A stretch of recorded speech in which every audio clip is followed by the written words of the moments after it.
Hello students, હું છું Savaliya sir અને મારી YouTube channel Savaliya sir chemistry ટ્રેનરમાં આપનું સ્વાગત છે. વિદ્યાર્થી મિત્રો, 12th સાયન્સ કેમિસ્ટ્રીનું ચેપ્ટર સવર્ગ સંયોજનો, જેના JEE નીટના કોન્સેપ્ટનો આ TTL 5 એટલે કે ટેબલ ટોપ લેક્ચર 5 છે. આ અગાઉના લેક્ચર એટલે કે TTL 4, જેમાં આપણે લિગેન્ડના પ્રકારનું વર્ગીકરણ, સવર્ગ સ્થળ નિર્દેશ, લિગેન્ડના કેટલાક એક્સ્ટ્રા ઉદાહરણો ઉપરાંત આપણે ઉભયદંતી લિગેન્ડ વિશે થોડી સવિશેષ ચર્ચા કરેલી. આ લેક્ચરમાં એટલે કે TTL 5માં આપણે સંકીર્ણ સંયોજનો બનવા માટેની પાયાની જરૂરિયાતો ઉપરાંત સંકીર્ણમાં સંકરણના પ્રકાર અને ભૌમિતિક આકાર તેમજ લિગેન્ડની પ્રબળતા અને સંકીર્ણની સ્થાયીતા વિશે અભ્યાસ કરીશું. તો શરૂ કરીએ. સૌથી પહેલું ટાઇટલ છે સંકીર્ણ સંયોજનો બનવા માટેની પાયાની જરૂરિયાતો. વિદ્યાર્થી મિત્રો, જ્યારે સંક્રાંતિ ધાતુ પરમાણુ કે ધાતુ આયન અને લિગેન્ડ એકબીજાના સંપર્કમાં આવે અને સંકીર્ણ સંયોજનની રચના થાય, એ સંકીર્ણ સંયોજનની રચના થવા માટે પાયાની કેટલીક બાબતો, જરૂરી બાબતો એ સંતોષાય તો અને તો જ સંકીર્ણની રચના શક્ય બને છે. એટલે આપણે પહેલું વિધાન લખ્યું છે, નીચે મુજબની પાયાની જરૂરિયાતો સંતોષાય તો જ સંકીર્ણની રચના શક્ય બને છે. એમાં સૌથી પહેલી બાબત લખી છે, લિગેન્ડ પાસે સરળતાથી પ્રદાન કરી શકાય તેવું ઇલેક્ટ્રોન યુગ્મ હોવું જોઈએ. વિદ્યાર્થી મિત્રો, આ જે બાબત લખેલી છે એનો એક સાદો અર્થ આવો છે કે લિગેન્ડ પાસે અબંધકારક ઇલેક્ટ્રોન યુગ્મ પણ હોઈ શકે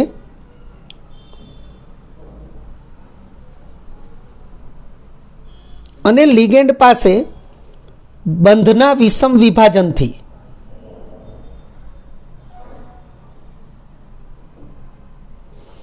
પ્રાપ્ત થયેલું ઇલેક્ટ્રોન યુગ્મ પણ હોઈ શકે. તો આ બંને પ્રકારના ઇલેક્ટ્રોન યુગ્મો જે છે લિગેન્ડ, એ બંને પૈકી કોઈ પણ ઇલેક્ટ્રોન યુગ્મને એ સવર્ગ સહસંયોજક બંધ બનાવવા માટે વાપરી શકે છે.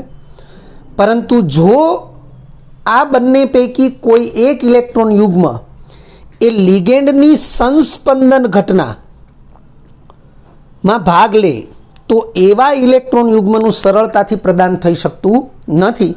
અને તેથી અહીં જરૂરિયાતમાં પ્રથમ જરૂરિયાત એમાં સ્પષ્ટીકરણ કરી દીધું છે કે લિગેન્ડ પાસે સરળતાથી પ્રદાન કરી શકાય તેવું ઇલેક્ટ્રોન યુગ્મ હોવું જોઈએ.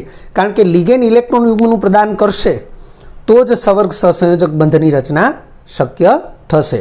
બીજા નંબરે, ધાતુ આયન પાસે, કારણ કે સંકીર્ણમાં કેન્દ્ર સ્થાને સંક્રાંતિ ધાતુ પરમાણુ કે ધાતુ આયન હોય છે, તો એ જે સંક્રાંતિ ધાતુ પરમાણુ કે ધાતુ આયન છે તેની પાસે લિગેન્ડના ઇલેક્ટ્રોન યુગ્મને સ્વીકારવા માટે ખાલી કક્ષક હોવી જોઈએ.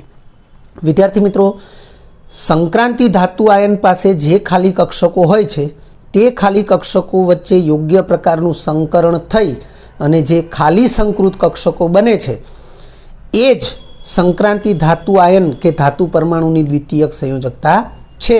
અને તે સંક્રાંતિ ધાતુ આયન લિગેન્ડ પાસેથી જે ઇલેક્ટ્રોન યુગ્મ આવે છે તે ઇલેક્ટ્રોન યુગ્મને તે દ્વિતીયક સંયોજકતા એટલે કે ખાલી સંકૃત કક્ષકોમાં એ સમાવે છે. એટલે લખ્યું છે, ધાતુ આયન પાસે લિગેન્ડના ઇલેક્ટ્રોન યુગ્મને સ્વીકારવા માટે ખાલી કક્ષકો હોવી જોઈએ.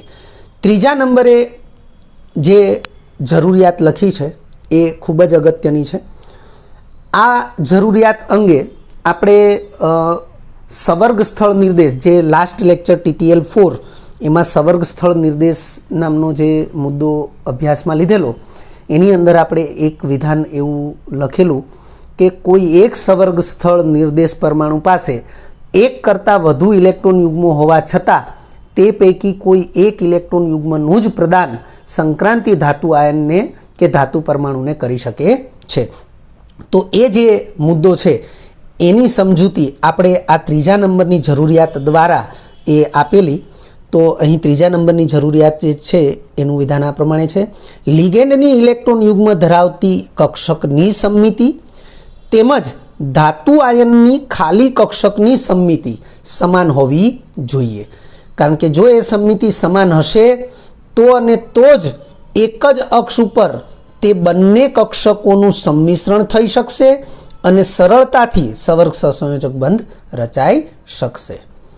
કારણ કે જો સમમિતિ સમાન નહીં હોય તો એક જ અક્ષ ઉપર ઇલેક્ટ્રોન યુગ્મ ધરાવતી કક્ષક અને ધાતુ આયનની ખાલી કક્ષક એ એક જ અક્ષ ઉપર એકબીજામાં સંમિશ્રિત થઈ શકતી નથી અને તેથી ઇલેક્ટ્રોન યુગ્મનું પ્રદાન થઈ શકતું નથી અને સવર્ગ સહસંયોજક બંધ રચાઈ શકતો નથી. એટલે આ ત્રીજા નંબરની જે જરૂરિયાત છે એ ખૂબ જ અગત્યની જરૂરિયાત છે. આ જરૂરિયાતનું પાલન કોઈ એક લિગેન્ડમાંના કોઈ એક સવર્ગ સ્થળ નિર્દેશ પરમાણુ દ્વારા ફક્ત ને ફક્ત એક જ રીતે થઈ શકે છે. તેથી તે સવર્ગ સ્થળ નિર્દેશ પરમાણુ પાસે એક કરતાં વધારે ઇલેક્ટ્રોન યુગ્મો હોવા છતાં તે વધુ સંખ્યાના એટલે કે એક કરતાં વધુ સંખ્યાના ઇલેક્ટ્રોન યુગ્મનું પ્રદાન કરી શકતો નથી. ફક્ત ને ફક્ત એક જ ઇલેક્ટ્રોન યુગ્મનું પ્રદાન કરી શકે છે. યાદ રાખો કરીને આપણે એક વિધાન સ્પષ્ટ કર્યું છે કે બધી જ સંક્રાંતિ ધાતુઓ એક સમાન રીતે સરળતાથી સંકીર્ણ સંયોજનો બનાવે તેવું જરૂરી નથી. કારણ કે બધી જ સંક્રાંતિ ધાતુઓ જે છે એમાં ડી કક્ષકો એ પ્રાપ્ય છે, પરંતુ ડી કક્ષકો સમાન રીતે પ્રાપ્ય હોતી નથી અને તેથી લખ્યું છે બધી જ સંક્રાંતિ ધાતુઓ એક સમાન રીતે સરળતાથી સંકીર્ણ સંયોજનો બનાવે તેવું જરૂરી નથી.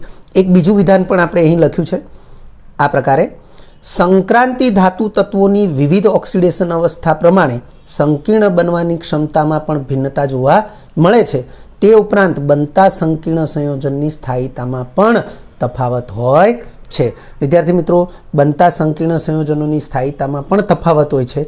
તો આ લેક્ચરની અંદર આપણે લાસ્ટ ટોપિક જે છે એમાં સંકીર્ણની સ્થાયીતા વિશે અભ્યાસ કરવાના જ છીએ. પરંતુ આ વિધાન ફરીથી આપણે જોઈ લઈએ કે સંક્રાંતિ ધાતુ તત્વોની ઓક્સિડેશન અવસ્થા ભિન્ન ભિન્ન હોય છે.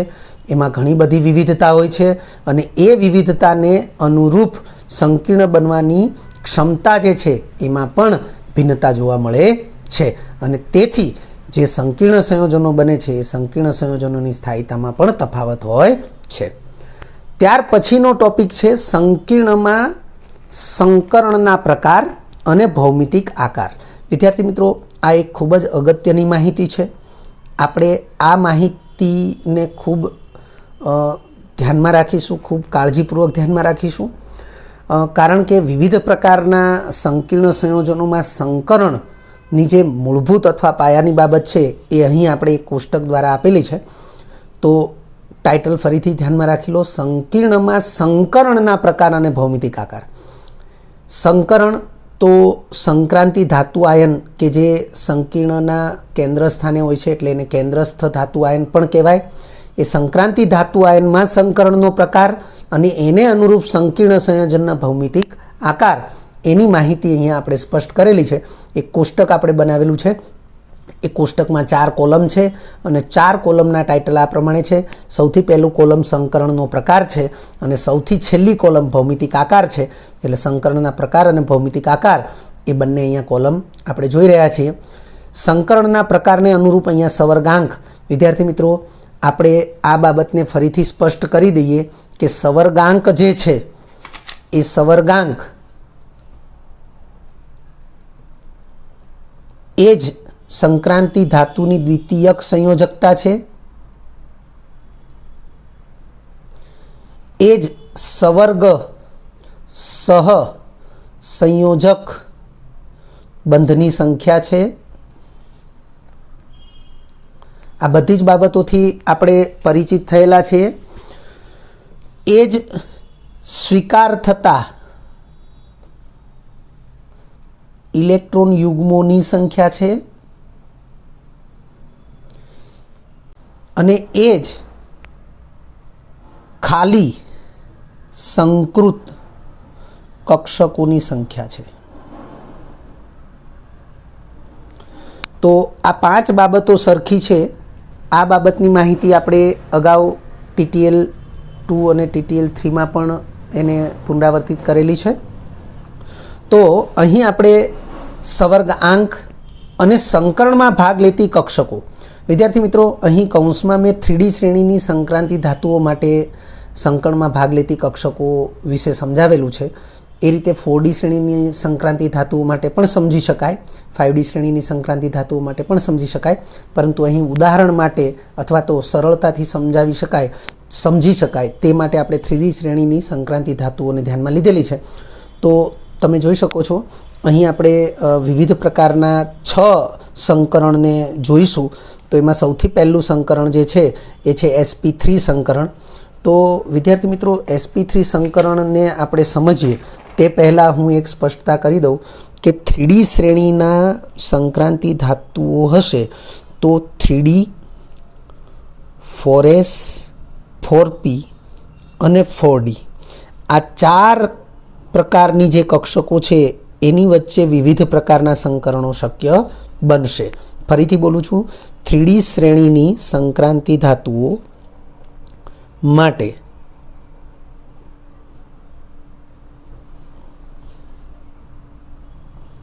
,3D, 4s, 4p અને 4d આ 4 પ્રકારની જે કક્ષકો છે એ 4 પ્રકારની કક્ષકો વચ્ચે વિવિધ પ્રકારના સંકરણો શક્ય બનશે. તો અહીં આપણને સંકરણમાં ભાગ લેતી કક્ષકો અને 3D શ્રેણીની સંક્રાંતિ ધાતુઓ માટે એવી વાત કરી છે. તો જેટલી પણ કક્ષકોની આપણે ચર્ચા કરીશું એ આ 4 પ્રકારમાંથી અન્ય કોઈ નહીં હોય, આ 4 પ્રકારની કક્ષકો જ હશે. એટલે એ બાબતને આપણે ધ્યાનમાં રાખીશું ખાસ. તો sp3 સંકરણ, તો સવર્ગાંક 4 એટલે કે સંકૃત કક્ષકોની સંખ્યા 4 થશે. તમે જોઈ રહ્યા છો s પ્રકારની 1 ગણાશે અને p પ્રકારની 3 ગણાશે. s ની ઘાત 1 ગણાશે, p ની ઘાત 3 ગણાશે, એટલે s પ્રકારની 1, p પ્રકારની 3, એટલે એ પ્રમાણે કુલ 4 કક્ષકો. તો અહીંયા લખ્યું છે આપણે 4s પ્રકારની 1 અને 4p પ્રકારની 3 એમ કુલ 4 કક્ષકો સંકરણમાં ભાગ લેશે એટલે સવર્ગાંક 4 થશે. જે સંકીર્ણ બનશે એ સંકીર્ણનો ભૌમિતિક આકાર એ ચતુષ્ફલકીય હશે. ત્યાર પછીનું સંકરણ છે dsp2 સંકરણ. તો વિદ્યાર્થી મિત્રો તમે જોઈ રહ્યા છો s તો એ 4s છે, p તો એ 4p છે અને એની પહેલાં d છે તો એ 3d છે. એટલે dsp2 સંકરણ જે છે એમાં પણ d પ્રકારની 1 છે, s પ્રકારની પણ 1 છે અને p પ્રકારની 2. અહીંયા ઘાતાંક નથી આપ્યો તો એક લઈ શકાય, એટલે d પ્રકારની 1, s પ્રકારની 1, p પ્રકારની 2 એ પ્રમાણે આપણે વિચારી શકીએ. કોઈ પણ સંકરણને આપણે જોઈએ, જેમ કે sp3 સંકરણ લખીએ છીએ તો sp3 સંકરણ એટલે s પ્રકારની 1 અને p પ્રકારની 3 એટલે કુલ 4 સંકૃત કક્ષકો થશે. જેમ કે dsp2 સંકરણ છે તો s અને d ઉપર કોઈ ઘાતાંક નથી તો આપણે એક ઘાતાંક વિચારી શકીએ, એટલે 1 + 1 + 2 એટલે કુલ 4 સંકૃત કક્ષકો થશે. એટલે સંકરણનો પ્રકાર જોઈને જ આપણને ખ્યાલ આવી જવો જોઈએ કે સંકૃત કક્ષકોની સંખ્યા કેટલી હોય. તો અહીંયા dsp2 સંકરણ છે, સંકૃત કક્ષકોની સંખ્યા 4 થશે, જેને આપણે સવર્ગાંક કીધેલો છે. તો તમે જોઈ શકો છો કે 3D પ્રકારની 1 ઘાતાંક 1 છે, 4s પ્રકારની 1 તો ઘાતાંક 1 જ છે અને 4p પ્રકારની 2 કારણ કે ઘાતાંક 2 છે.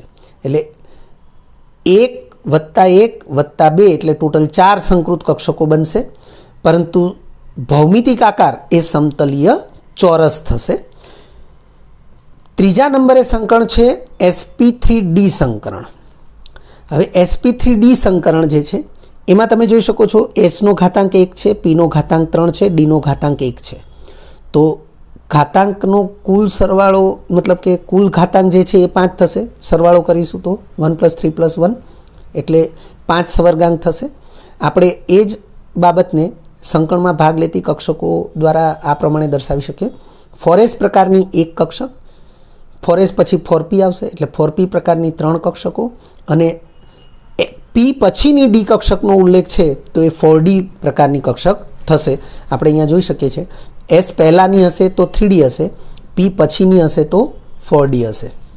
એટલે એ પ્રમાણે આપણે જોઈ શકીએ છીએ કે p પછી d છે તો એ 4d હોય તો 4D પ્રકારની એક જ ઘાતાંક છે એટલે એક કક્ષક. એમ કુલ 5 કક્ષકો થશે. સરવાળો કરીશું એટલે ખ્યાલ આવશે. 5 કક્ષકો જે સવર્ગાંક 5 દર્શાવે છે. ભૌમિતિક આકાર ત્રિકોણીય દ્વિપિરામિડલ હશે. વિદ્યાર્થી મિત્રો, આ જે ભૌમિતિક આકાર જે છે એનાથી તમે NCERT બોર્ડ લેવલે પરિચિત થયેલા છો. એ ઉપરાંત 11 સાયન્સની અંદર પણ અણુઓના ભૌમિતિક આકાર વિશેની માહિતી એ તમે મેળવી ચૂક્યા છો. ત્યારબાદ સંકરણ છે DsP3 સંકરણ. DsP3 સંકરણ તમે ઘાતાંકથી જ જોઈ શકો છો. S પહેલાં D છે તો એ 3D જ પ્રકાર હોય અને ઘાતાંક 1 છે એટલે 3D પ્રકારની 1, 4S થશે, 4S પ્રકારની 1 અને 4P પ્રકારની 3, એમ કુલ 5 કક્ષકો વચ્ચે સંકરણ થશે એટલે સવર્ગાંક 5 થશે. પરંતુ અહીં ભૌમિતિક આકાર ચોરસ પિરામિડલ થશે. ત્યાર પછીનું સંકરણ છે D2sP3 સંકરણ. વિદ્યાર્થી મિત્રો, D2sP3 સંકરણ ઘાતાંક જોઈએ તો Dની 2 ઘાત છે, Sની 1 ઘાત છે અને Pની 3 ઘાત છે. ટોટલ કરીશું તો સરવાળો 6 થશે એટલે સવર્ગાંક 6 થશે અથવા સંકૃત કક્ષકોની સંખ્યા 6 થશે.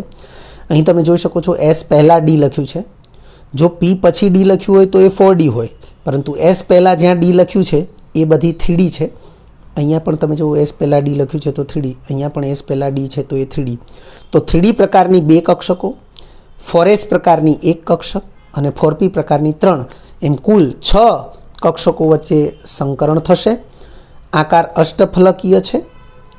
એ જ પ્રમાણે અંતિમ સંકરણનો પ્રકાર જે છે એ sp3d2 છે. તો તમે જોઈ રહ્યા છો P પછી D છે તો એ 4D હોય. ઘાતાંક પ્રમાણે વિચારીએ તો 4S પ્રકારની 1, 4P પ્રકારની 3 અને 4D પ્રકારની 2, એમ કુલ 6 કક્ષકો વચ્ચે સંકરણ થશે એટલે સંકૃત કક્ષકોની સંખ્યા 6 થશે. સવર્ગાંક 6 થશે અને ભૌમિતિક આકાર અષ્ટફલકીય જ રહેશે. તમે જોઈ શકો છો કે સવર્ગાંક 6 માટે ભૌમિતિક આકાર એ સમાન રહે છે. સવર્ગાંક 5 માટે ભૌમિતિક આકાર ભિન્ન ભિન્ન છે. સવર્ગાંક 4 માટે પણ ભૌમિતિક આકાર ભિન્ન ભિન્ન છે. વિદ્યાર્થી મિત્રો, અહીં આપણે એક નોંધ લખી છે કે ઉપરોક્ત ભૌમિતિક આકાર હોમોલેપ્ટિક સંકીર્ણ. હોમોલેપ્ટિક સંકીર્ણનો મતલબ થાય સમલિગેન્ડ સંકીર્ણ. જેટલો સવર્ગાંક હોય એ તમામ સંખ્યાના લિગેન્ડ એ એક જ પ્રકારના હોય તો એ હોમોલેપ્ટિક સંકીર્ણ કહેવાશે. તો હોમોલેપ્ટિક સંકીર્ણ હોય તો જે આકાર દર્શાવ્યા છે એ બધા નિયમિત આકાર હશે. જેમ કે આ ચતુષ્ફલકીય છે એ સમચતુષ્ફલકીય કહેવાય.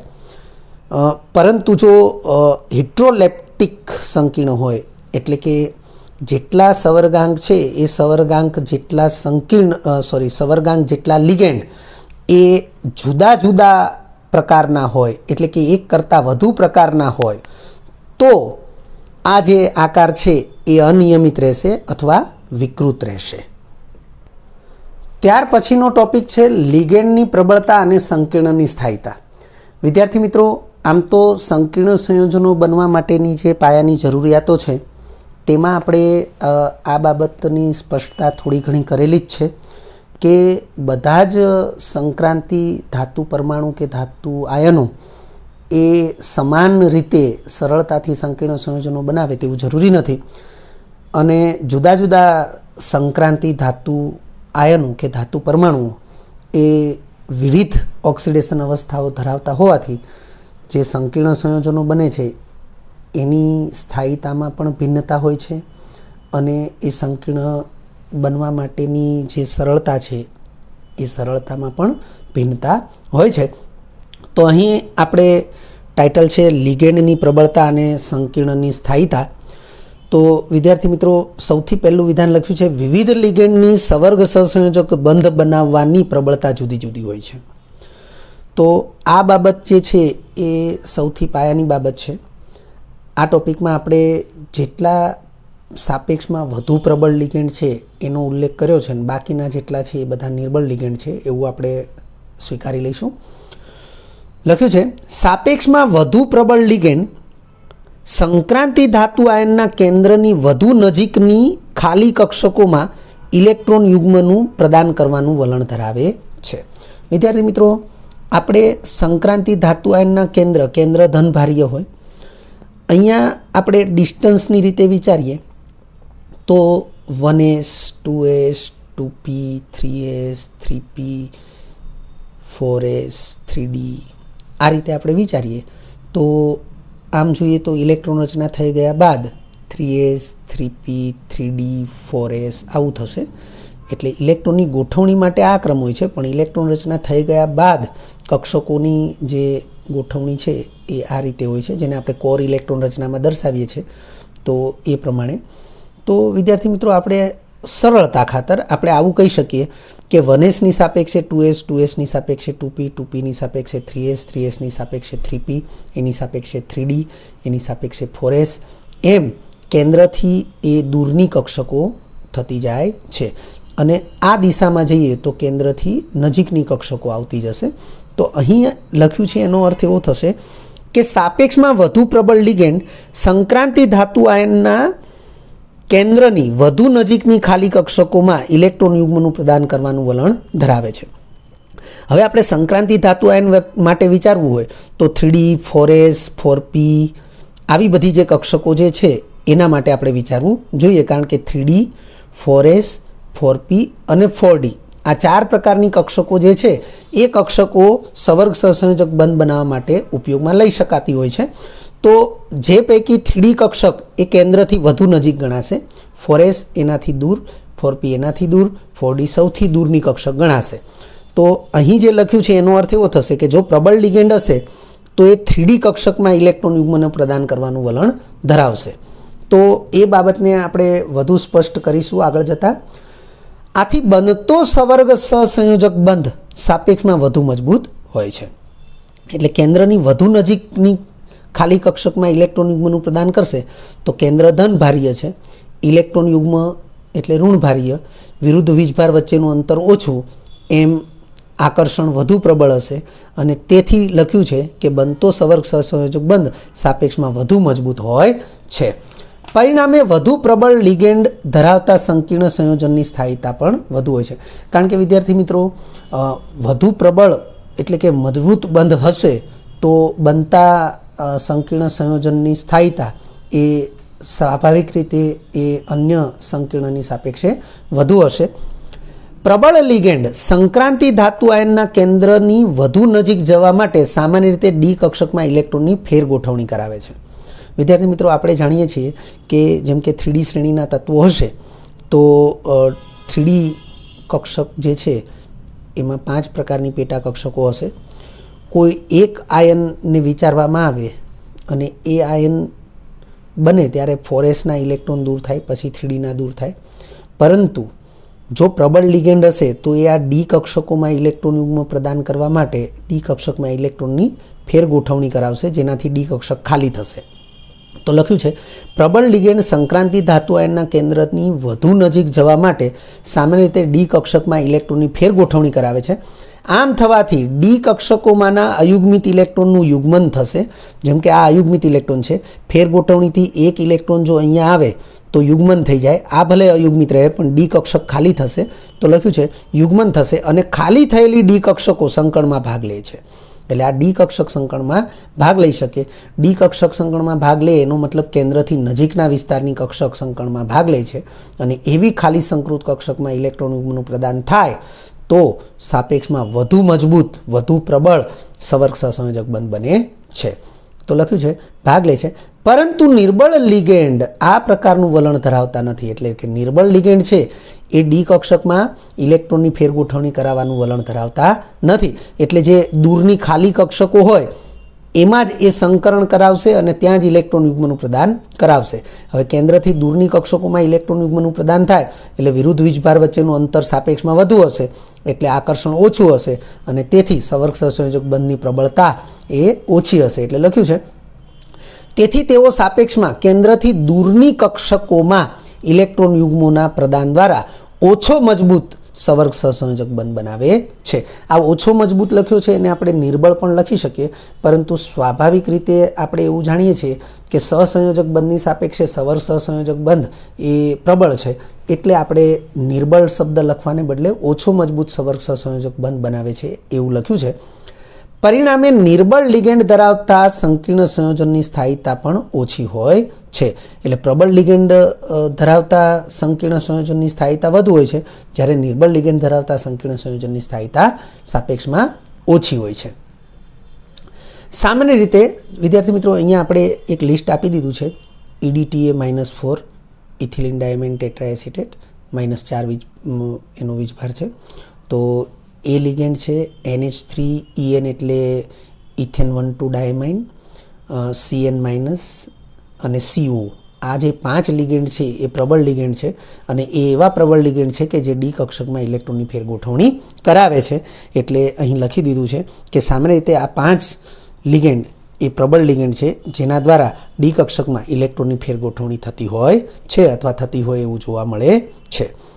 જ્યારે બાકીના લિગેન્ડ, વિદ્યાર્થી મિત્રો તમારી પાસે લિગેન્ડનું અથવા લિગેન્ડના પ્રકારના વર્ગીકરણમાં જે પણ લિગેન્ડનું જે લિસ્ટ હોય એમાં બાકીના જેટલા લિગેન્ડ છે એ સાપેક્ષમાં નિર્બળ છે, જેના દ્વારા ડી કક્ષકમાં ઇલેક્ટ્રોનની ફેરગોઠવણી શક્ય બનતી નથી. વિદ્યાર્થી મિત્રો એક ઉદાહરણ આપણે લઈએ છીએ અને એ ઉદાહરણના માધ્યમથી આ ઇલેક્ટ્રોનની ફેરગોઠવણી થવી ન થવી એ આપણને સમજાશે.